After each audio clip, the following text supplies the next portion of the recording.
নেতাকে নির্ভর করতে হলো আসলে রাশেদের। রাশেদ ইজ এ ম্যান যে জামাতের ঘুম হারাম করে দিয়েছে। রাশেদ ইজ এ ম্যান যে নাসিরুদ্দিন পাটোয়ারি থেকে শুরু করে যারা এনসিপির যারা কর্তা ব্যক্তি রয়েছেন তাদের সকলের ঘুম হারাম করে দিয়েছেন জবান দ্বারা। পা চাটা, জুতো চাটা, চেটে চেটে এটা হয়েছে। এতে আসলে কিছু আসে যায় না। মূল ব্যাপার হলো সে সফল হয়েছে। সে একটা সচিবের পদমর্যাদায় নিয়োগ লাভ করেছে এবং নিয়োগ লাভ করে তার যারা প্রতিপক্ষ তাদের সবার পশ্চাৎ দেশে আগুন লাগিয়ে দিয়েছে।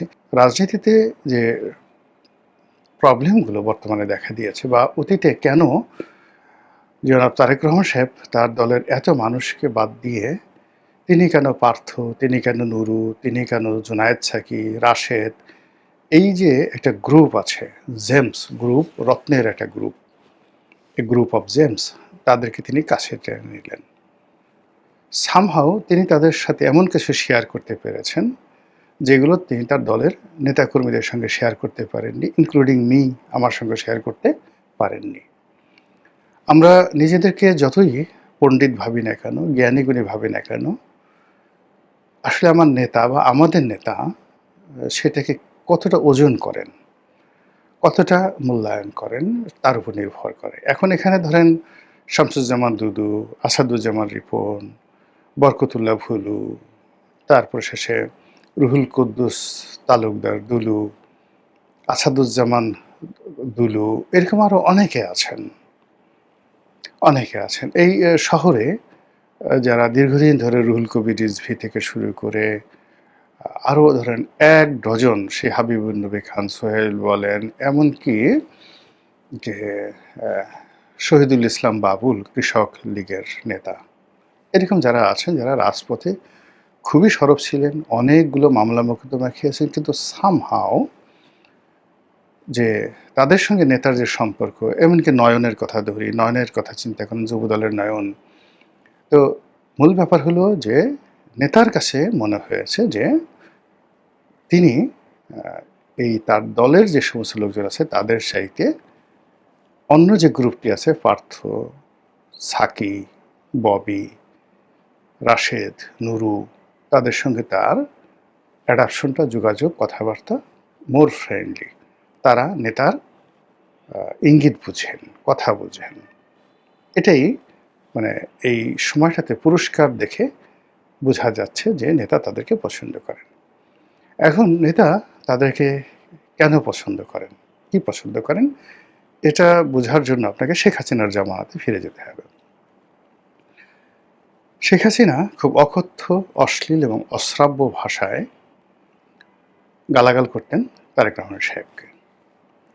তার এগেনস্টে মির্জা ফখরুল সাহেব খুব প্রমিত বাংলায়, তারপর শান্তিপুরী বাংলায় ধীরে সুস্থে তিনি রাজনৈতিক ভাষা ব্যবহার করে নম্র, ভদ্র, অনেকটা সেই শান্তিনিকেতনের চরিত্রে শেখ হাসিনাকে জবাব দিতেন। আর মাঝে মধ্যে তিনি জেল খাটতেন ময়লার গাড়িতে আগুন লাগানোর অছিলায়।